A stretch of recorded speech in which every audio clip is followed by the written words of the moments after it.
to connect to Mashiach Gula. So certainly the appropriate thing is, at this point, is to talk about what is the connection between Shavuos and Mashiach Gula. I'm going to mention a few points, 4 points, and one of them will dwell on more and elaborate on more. One point is that we find something unique in reference to Shavuos, which we don't find by any other Yom Tov, any other holiday, and that is that every Yom Tov has a date. What day in the month is the day of the Yom Tov? Shavuos has no date. In fact, what is the time for Shavuos? 50 days from Pesach. But there's no date in the month that designated at that Shavuos. In fact, it can come out in different days of the month. One of the explanations for that is because there's a pasuk in Shir Shirim where it says, Yom Chasunosai Zu Matan Torah. And Matan Torah was considered the wedding date between Hashem and the Jewish people. And based on that, the Medrash says, just like in a wedding, there are 2 stages. One is Erusin, and the other is Nisuin. Today, we do this all together, but years ago, these were 2 stages that to complete the marriage, and they were 12 months apart. The first stage was when the husband, the chassan, gave the ring to the kala, where in essence they were considered married, but they still didn't live together as husband and wife. And then they had 12 months to prepare, and after the 12 months came the nisuin, the second stage, where they went under the chuppah and the sheva brachas and the yichud room, and that was when the marriage was completed. So the Medrash says that just like in a marriage we have these 2 stages, the same was with Hashem and the Bnei Yisrael. Pesach was the first stage, like the Erusin. Shavuos was the second stage, when the marriage was completed.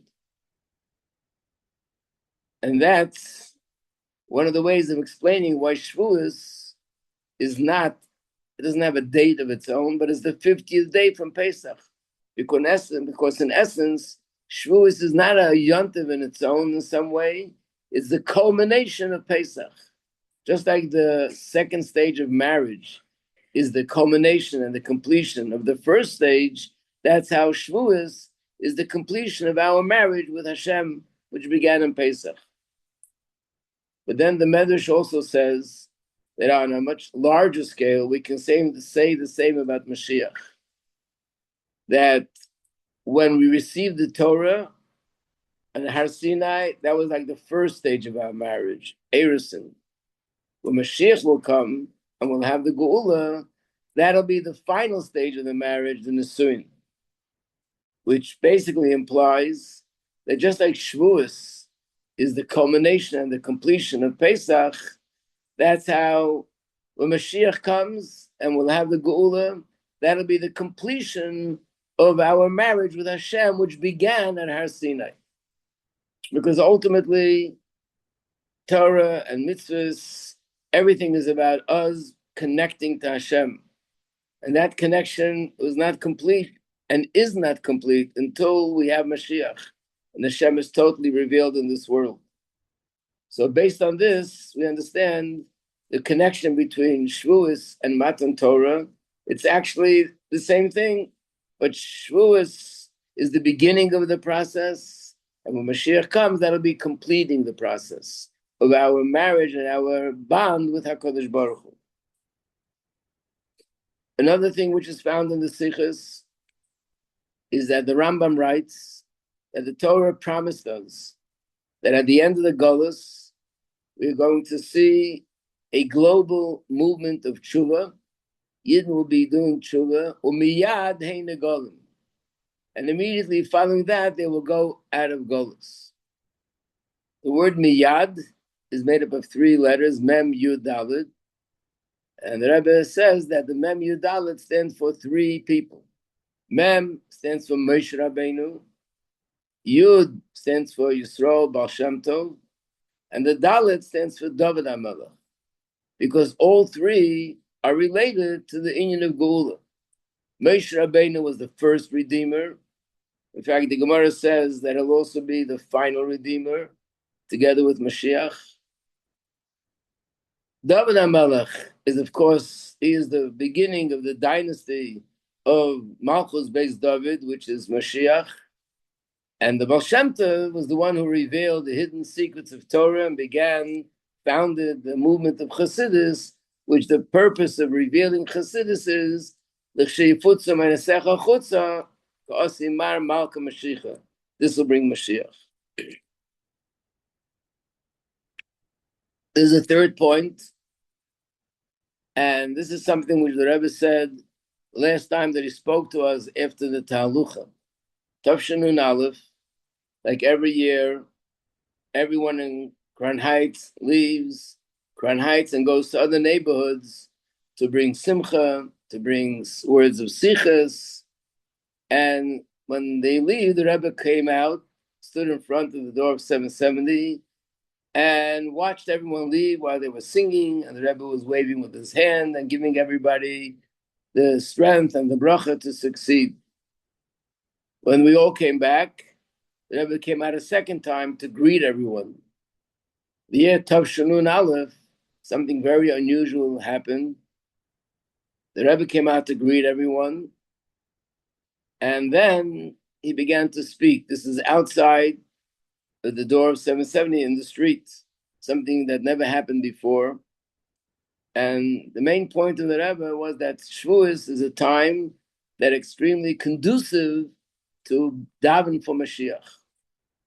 Based this on the words of one of the Hasidic Rebbes, whose name is Rabbi Mordechai Nadborna, that he said, the Gemara says, in reference to Shavuos, Hakel Moedim de Be'inan Nami Lachem, which means that there's a difference of opinion in reference to a Yontiv, whether you can celebrate the Yontiv only through spiritual activities like davening and learning, or you have to also eat a meal. What's it based on? Because there's one pasuk that says, Atzeres Til Lachem, it's a Yontiv for you. There's another pasuk that says, Atzeres Til Hashem, it's a Yontiv for Hashem. So one opinion says we can choose. We can either choose to celebrate Yontiv in a spiritual way, or we can choose to celebrate Yontiv by eating and drinking a meal. But the Gemara says there's one Yontiv that everybody agrees that Be'ina Nami Lechem, you must also have Lechem, which means we have to eat a meal. So Rabbi Mordechai Nadborna says that these two words, Be'ina Nami Lechem, is B'gematria 190, which is the gematria, the numerical value of the word kates.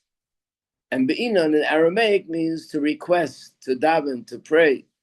And it means that everyone agrees that Shavuos is an extremely conducive time to daven and pray Hashem to bring the Geula. Then there's a fourth point, and this is what we'll be elaborating on. And that is that Shavuos, of course, we're celebrating the receiving of the Torah. In reference to Mashiach and Geula, it says that Mashiach will be a teacher, not only a king, he'll be a teacher and he'll be teaching us Torah. And through Mashiach, Hashem will reveal new insights into Torah that were never known before. In the words of the Gemara, Torah Chadasha Me'iti Teitzei. There's a pasuk that says, Torah Me'iti Teitzei. The Torah will be revealed from me, Hashem says. And the Gemara adds, Chadash is something new insight. Of course, it doesn't mean Chas v'Shalom, anything new, because anything that was ever taught in the past, and anything that is ever going to be taught in the future, even throughout all of eternity, all the Torah we're going to study and be revealed to us, it's all included in Har Sinai, in Matan Torah. But relatively speaking, it's new. There's two meanings to this idea that there's been some new insight in Torah. One is where the Gemara, the Medrash tells a story of what's going to happen. When Mashiach comes, there's going to be a big feast. And by the feast, there'll be the Shor Habar, there'll be the wild ox, there'll be the Levyasan, there'll be a huge fish, and there's going to be sort of a showdown between the fish and the ox. And then the fish will end up killing the ox, and the ox will end up killing the fish. And that's going to be the food that we're going to eat by the Suda. Of course, this is not the place where we can go into this in detail, but the Medrash asks the question, but how's that possible? How's that food going to be kosher? And the Gemara answers that there'll be halachas will be then applied in a way that'll be understood that this could be kosher. That's one explanation to these words. There's also another explanation. It says in Koheles, it starts off saying that everything is hevel, everything is vain, it's all vanity. Hevel, havolim. Of course, the simple meaning is everything in the world is vanity compared to Torah and compared to mitzvahs. But the Medrash says there's something deeper here. And that is the Torah that will be revealed through Mashiach will be so amazing and so great that the Torah, the way we know it now, will be hevel compared to the Torah that will be revealed when Mashiach comes. And on the surface, it seems to be pretty shocking how we can say such words. What does it mean it'll be hevel?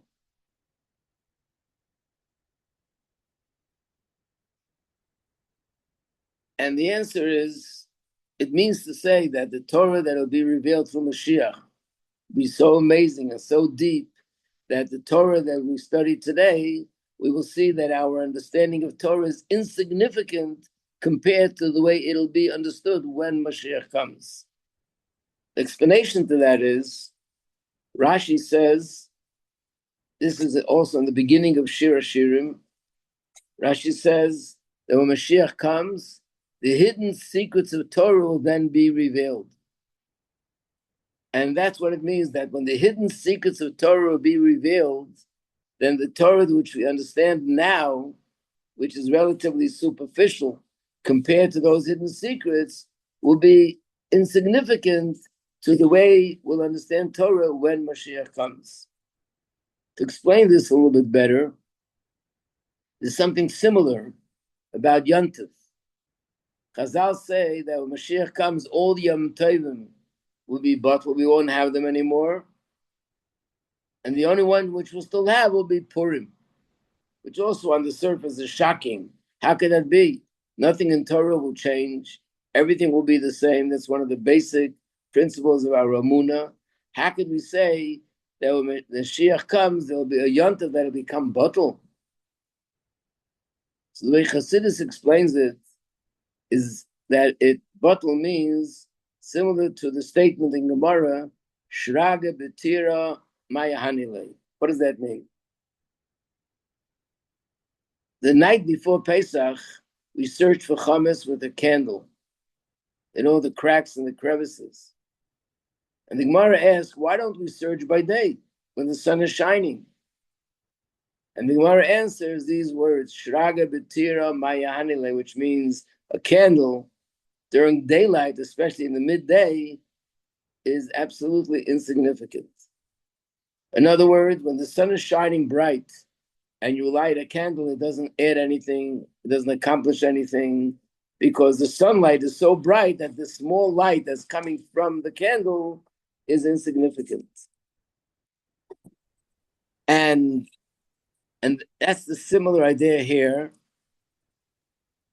that when Mashiach comes, what we're going to experience when it comes to Yontif will be similar. I mean, just to use the analogy, if a person, something happens to a person that makes them extremely, extremely excited. He found out that he just won $1 billion lottery, which is happening these days. Imagine if on the way to go pick it up, he finds $100 bill in the street. How significant will that be? Will he run around telling people that I not only won $1 billion, I also found $100 in the street? When he's experiencing something so huge, this little thing is insignificant. And of course, the same is with the opposite.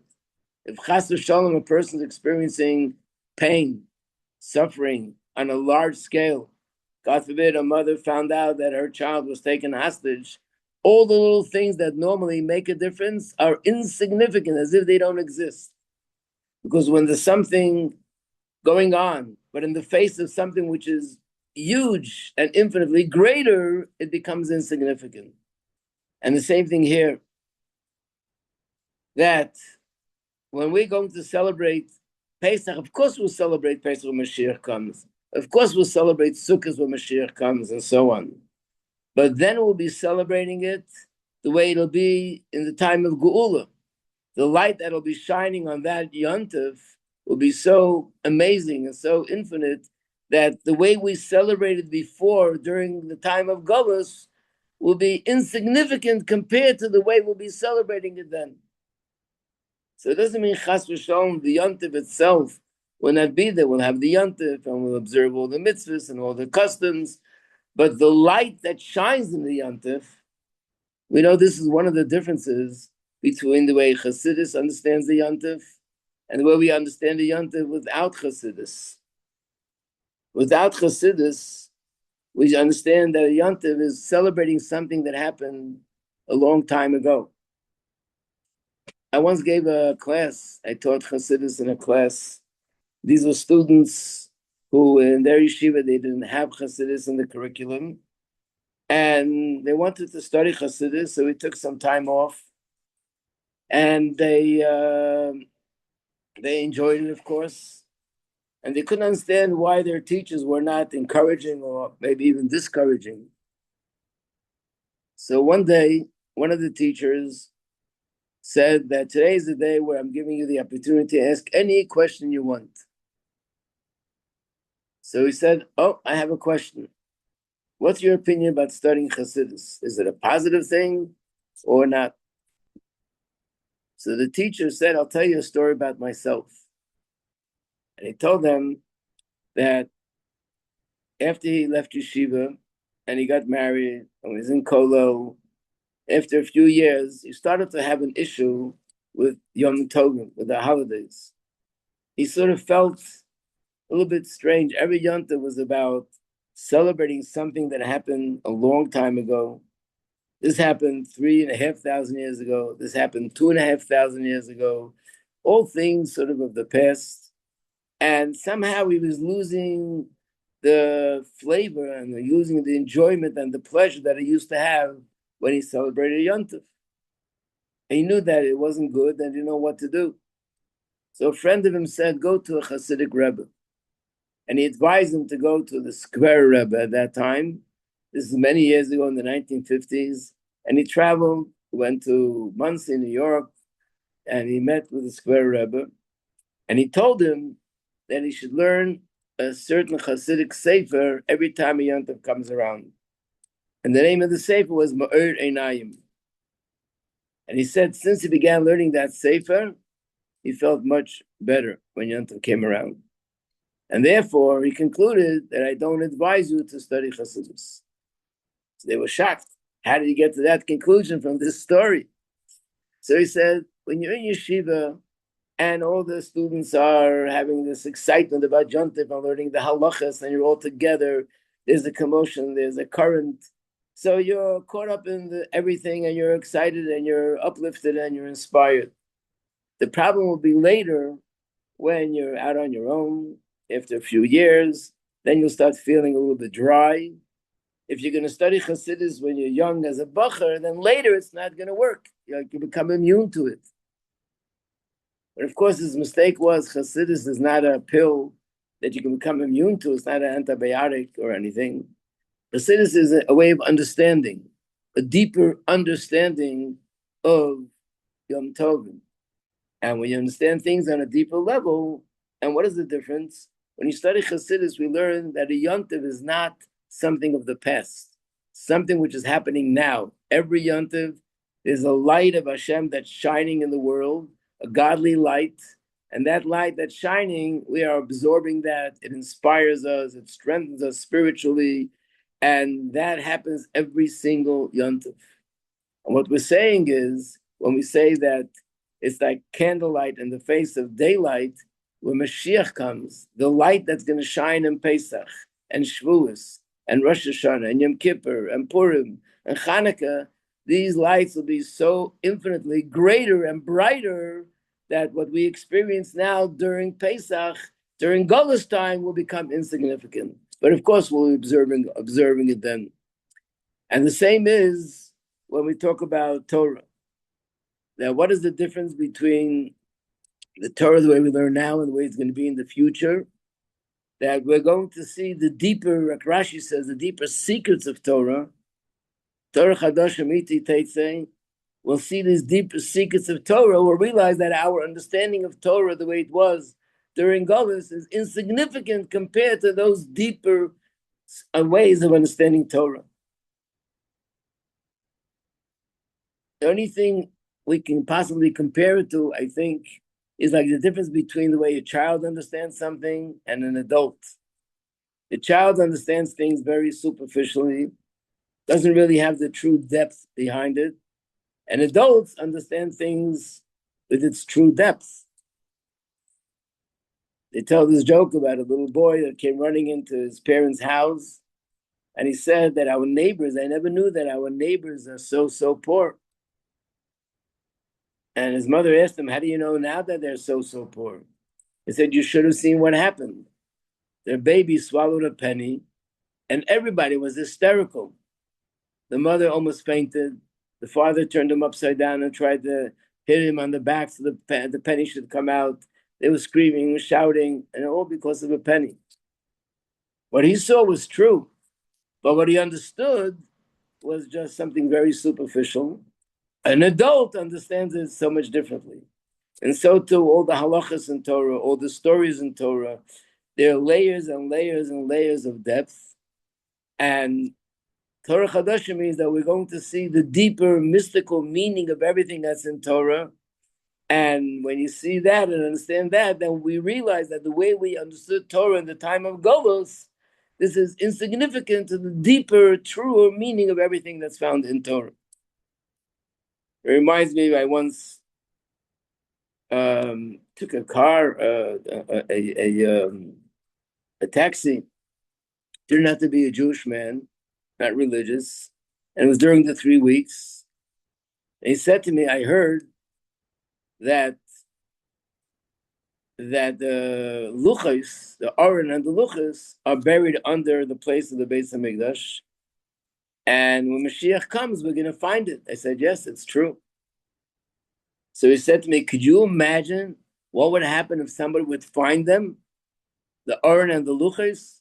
I said, no, it's beyond anything I could imagine. And then he says, could you imagine how much money that would be worth? In other words, that's his perspective, and that's the way he sees things. There's a deeper perspective. You can't even relate to the deeper perspective of what the holiness, we're actually learning about this in Tanya right now, in Chitas, the holiness of the Aron and the Luchos. And the same thing with every single detail in Torah. And this explains why the angels said to Moshe, said to Hashem, why are you giving the Torah to the people on earth? Why not give the Torah to us? They knew that the Torah talks about Paro, Mitzrayim, and working during the week and resting on Shabbos. What was their question? And the answer is, they understood that there are infinite layers of depth of wisdom in the Torah. And they were saying to Hashem, why bring the Torah down to this lowest level where the Torah talks about animals and fields and people and marriage and birth and divorce and all these physical things? Why don't you teach the Torah with us where we'll understand it on the deepest level? So this is what it means that when Mashiach comes, the hidden secrets of Torah will be revealed. And when we are preparing now for Matan Torah, Of course, we're preparing to experience Matan Torah once again, but now we're waiting and we're anticipating something more than that. We're anticipating to experience Matan Torah in a way which we never did, and that is that Hashem should not only repeat the process of Shavuos, but to reveal to us Torah of Moshiach, the teachings of Mashiach, which were never known in the world before.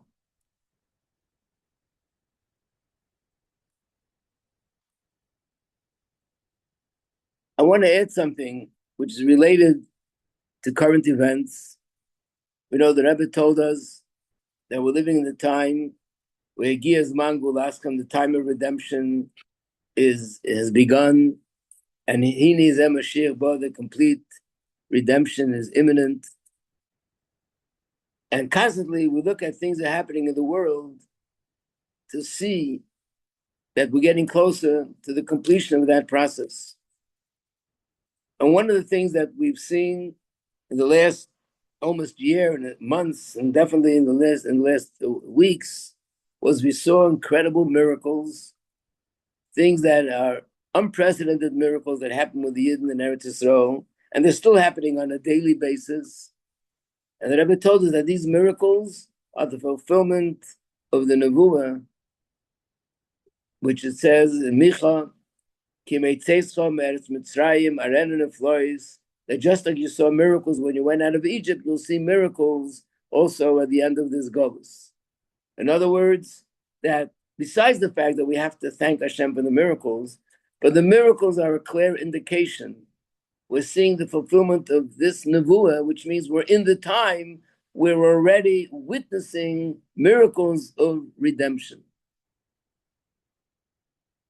What just happened recently in the recent days, and I'm not sure if everybody really grasped the magnitude of what had happened, and that is that the president of the country, the United States of America, came out with a declaration, a proclamation about honoring Yidden, honoring Shabbos. Yidden should unite, and he's requesting they should unite by observing Shabbos a mitzvah. This is something totally on a different level than anything we experienced before. Throughout the 2,000 years of Golus, Yidden experienced all sorts of decrees against Yiddishkeit, all sorts of decrees, and it was very, very difficult to do this mitzvah, and sometimes it was difficult to do another mitzvah. Each country was different.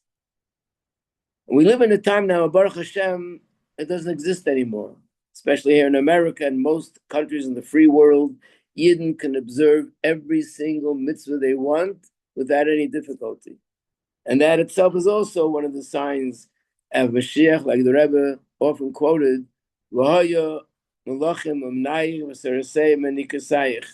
that kings will assist you, they will be helping you. And that's what we see in that sense. Not only that there are no decrees, but we find that they're assisting us in us living our life as Jews. In many places, you didn't have financial assistance, which helps them live their life as Jews and send their children to yeshiva.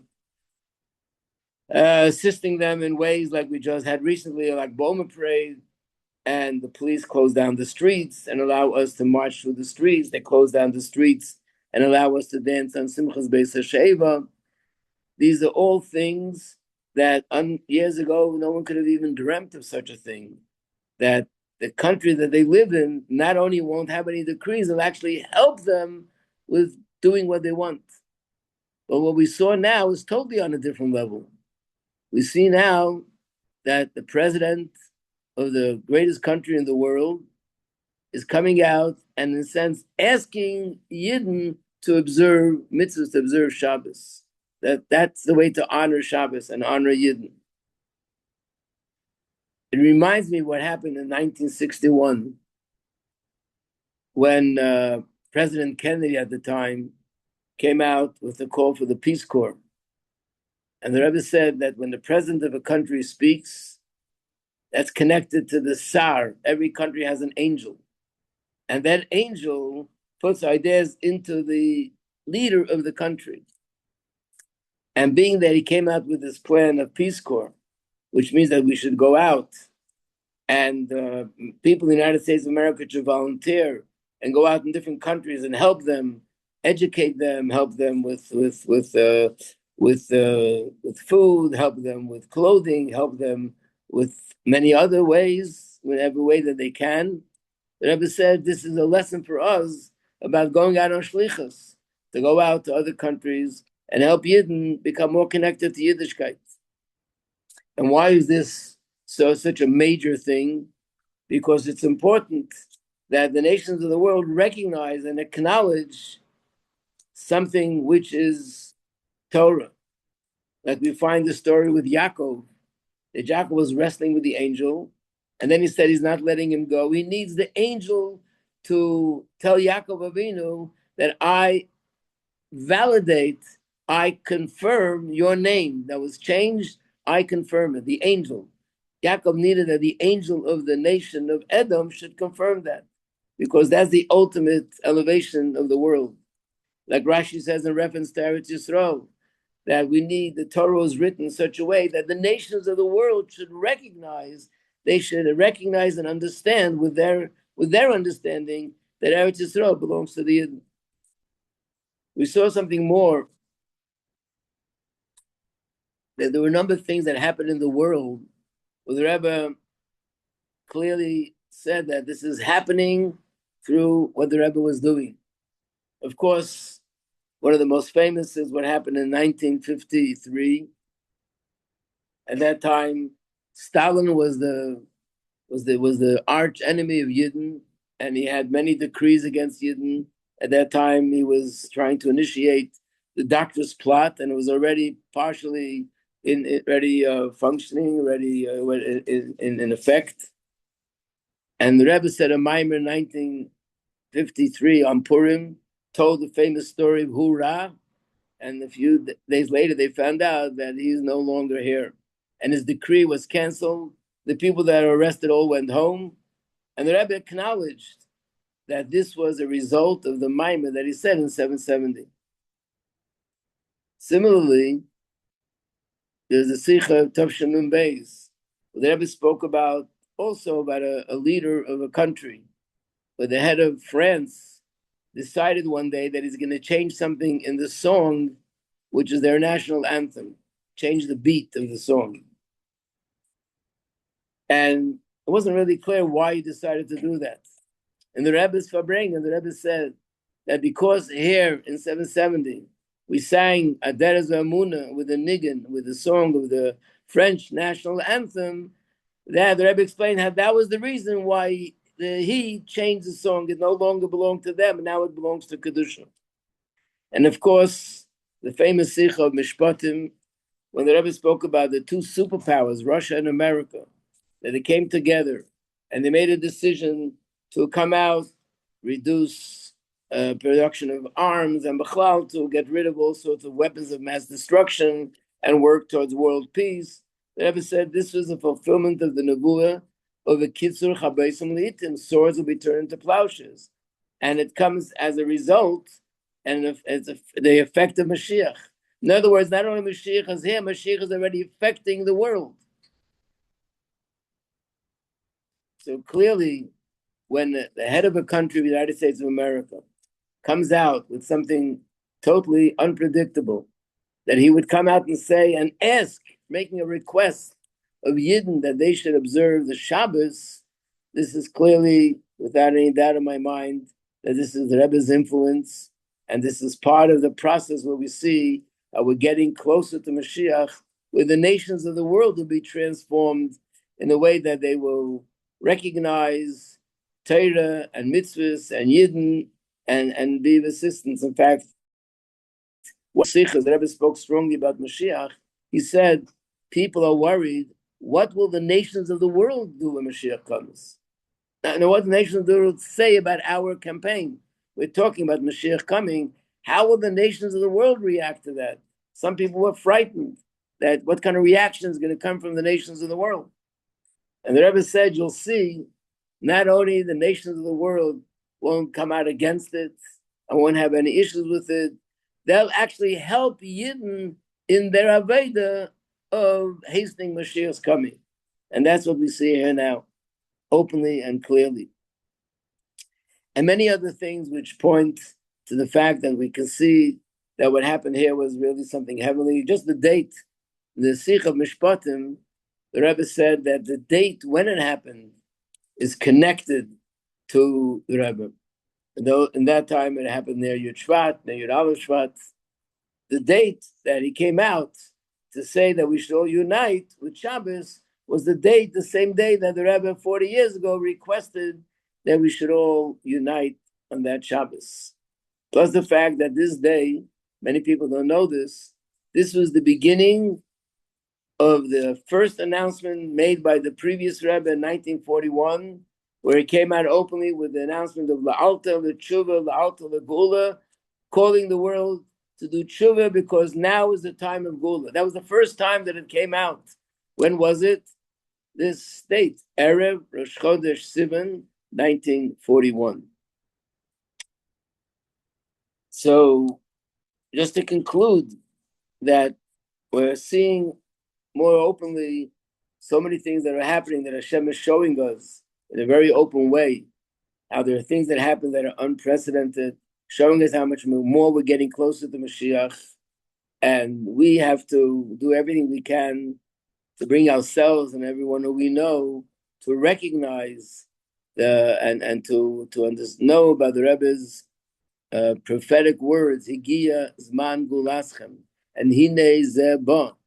And by the more people that accept that, and the more people that have that amunah and belief that this is what's happening, there's amazing miracles. They're not just ordinary miracles. These are miracles of Geula that are happening.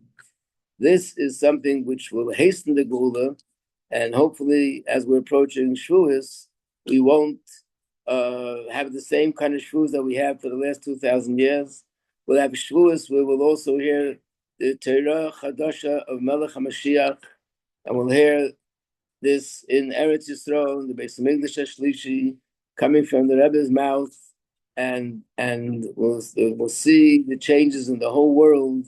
Should be taken from Yad Mamish, and it should be smooth and quick, and bring all the other brachas to the rest of the world together along with it.